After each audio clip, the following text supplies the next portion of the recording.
Travel diary YouTube ചാനലിൻ്റെ പുതിയൊരു എപ്പിസോഡിലേക്ക് എല്ലാവർക്കും സ്വാഗതം. നമ്മളിപ്പോൾ നിൽക്കുന്നത് തിരുവനന്തപുരം പുത്തരിക്കണ്ടം മൈതാനത്തിലാണ്.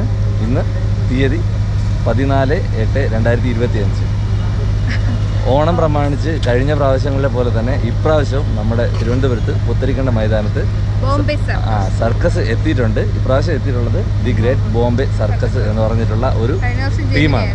ജെമിനി ആയിരുന്നു, അതിൻ്റെ വീഡിയോ നമ്മൾ ഇട്ടിട്ടുണ്ടായിരുന്നു. ഇപ്രാവശ്യം വന്നിട്ടുള്ള ദി ഗ്രേറ്റ് ബോംബെ സർക്കസ് എന്ന് പറയുന്ന ഒരുപാട് കലാകാരന്മാർ അണിനിരക്കുന്ന ഒരു സർക്കസാണ് കേട്ടോ. അപ്പോൾ ഇതിൻ്റെ ഡീറ്റെയിൽസും കാര്യങ്ങളൊക്കെയാണ് നമ്മൾ ഈ വീഡിയോയിൽ കൂടെ പറയാൻ ഉദ്ദേശിക്കുന്നത്. ഇന്ന് ഡെയിലി 3 ഷോയാണുള്ളത്. 4 മണിക്ക്, 1 മണിക്ക്, 4 മണിക്ക്, 7 മണിക്ക്, അങ്ങനെ 3 ഷോ ഉണ്ട്. അപ്പോൾ ഇതിൻ്റെ റേറ്റ് ടിക്കറ്റ് കാര്യങ്ങൾ വന്നിട്ട് 150, 250, 400, 500 അങ്ങനെ അത്ര റേറ്റാണുള്ളത്. 4 റേറ്റ് 150, 250, 400, 500 അങ്ങനെ 4 സ്റ്റെപ്പായിട്ടാണ് ഉള്ളത്. ഡെയിലി 3 ഷോ, 1 മണി, 4 മണി, 7 മണി. പിന്നെ ഇതല്ലാതെ തന്നെ അഡ്വാൻസ് ആയിട്ട് ബുക്കിംഗ് ആയിട്ട് ചെയ്യും. ഓൺലൈനായിട്ട് നമുക്ക് ടിക്കറ്റ് ബുക്ക് ചെയ്യാൻ പറ്റും. പിന്നെ കഴിഞ്ഞ പ്രാവശ്യങ്ങളെ പോലെ തന്നെ സർക്കസ് അടിപൊളിയായിട്ടുണ്ട്. ഈ വർഷം എനിക്ക് പറയാനുള്ളതെന്ന് വെച്ചാൽ കഴിഞ്ഞ വർഷം ഞങ്ങൾ ഫസ്റ്റ് ഡേ തന്നെ ഉണ്ടായിരുന്നു, ഉദ്ഘാടനത്തിനും ഇനാഗുറേഷനും എല്ലാ കാര്യത്തിനും ഉണ്ടായിരുന്നു. എന്തായാലും ഈ വർഷം ഒത്തിരി വെറൈറ്റീസ് ഉണ്ട്. കാരണം കൊച്ചു കുട്ടികൾക്ക് കുറച്ചും കൂടെ ഇഷ്ടപ്പെടുന്ന രീതിയിലുള്ള കുറേ കാർട്ടൂൺസിൻ്റെതായാലും കുറച്ചും കൂടെ ഇഷ്ടപ്പെടും. എന്തായാലും എല്ലാവർക്കും എനിക്ക് ഇഷ്ടപ്പെട്ടു. കുറച്ച് വെറൈറ്റി ഉണ്ട്. സ്നാക്സും കാര്യങ്ങളൊക്കെ ഇവർ തന്നെ എല്ലാത്തരും ക്യാഷ് മാത്രം കൊടുത്താൽ മതി. ഓക്കെ, അത് എല്ലാം സാധാരണ സർക്കസിലെ കാഴ്ചകളെ പോലെ തന്നെ കുറച്ച് ഐറ്റംസ് എല്ലാം പുതുതായിട്ട് നമ്മളെ ഈ ടീമിൽ കാണാൻ പറ്റും. അപ്പോൾ അതിൻ്റെ കുറച്ച് ഐറ്റംസ് മാത്രമേ നമ്മളിതിൽ കാണിക്കുന്നുള്ളൂ. കാരണം ഇവിടെ 1 മാസം വരെ 40 ദിവസം ഉണ്ട്. അപ്പോൾ നിങ്ങൾക്ക് എല്ലാവർക്കും വന്ന് ഫാമിലിയായിട്ടൊക്കെ വന്നിരുന്ന് കാണാൻ വേണ്ടിയിട്ടുള്ള അവസരമുണ്ട്. ഓണമാണ് വരുന്നത്, എല്ലാവർക്കും അടിച്ചു പൊളിക്കാൻ വേണ്ടി ഒരുപാട് കാര്യങ്ങളൊക്കെ തിരുവനന്തപുരത്ത് വരുന്നുണ്ട്. അതുപോലെ തന്നെ നമ്മുടെ ഈ സർക്കസും പരിഗണിക്കുക. അതുകൊണ്ട് കുറച്ച് വിഷ്വൽസ് നമ്മളിതിൽ കാണിക്കുന്നുണ്ട്. ബാക്കിയൊക്കെ നിങ്ങൾ നേരിൽ തന്നെ വന്ന് കാണുക, ഒട്ടും നഷ്ടമാവില്ല. ഒരുപാട് സ്ഥലത്തുള്ള കലാകാരന്മാർ ഒന്നിച്ച് ഒരു കൂടാരത്തിൽ അണിനിരക്കുന്ന ഒരു പെർഫോമൻസാണ്. ഉറപ്പായിട്ടും വന്ന് കാണാൻ തന്നെ ശ്രമിക്കുക. ഓക്കെ, വീഡിയോയിലേക്ക് പോകാം.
നമ്മുടെ ഈ ഒരു കൊച്ചു വീഡിയോ ഇഷ്ടമായെങ്കിൽ ഉറപ്പായിട്ട് ലൈക്ക് ചെയ്യാനും ഷെയർ ചെയ്യാനും സബ്സ്ക്രൈബ് ചെയ്യാനും മറക്കരുത്. നിങ്ങളുടെ അഭിപ്രായങ്ങളും നിർദ്ദേശങ്ങളും ഉറപ്പായിട്ടും കമൻറ്റ് ബോക്സിൽ അറിയിക്കുക. പിന്നെ ഈ സർക്കസ് ഇവിടെ കഴിഞ്ഞതിന് ശേഷം നമ്മൾ ഇവരെ ഉപദ്രവിക്കാൻ പാടില്ല. അതുകൊണ്ട് ഈ കഴിഞ്ഞതിന് ശേഷം മാത്രം നമ്മുടെ ട്രാവൽ ഡയറി ചാനലിൽ അല്ലെങ്കിൽ ഗ്രേസ് മീഡിയ ചാനലിൽ ഇതിൻ്റെ ഫുള്ളായിട്ടുള്ള വീഡിയോ വരുന്നതായിരിക്കും. ഇത് കഴിഞ്ഞതിന് ശേഷം മാത്രം. അപ്പോൾ എല്ലാവരും വന്ന് കാണുക, അതാണ് നമ്മുടെ ആഗ്രഹം. ഓക്കെ, ഇനി അടുത്ത ഒരു വിശേഷമായിട്ട് നമുക്ക് കാണാം. Okay, by.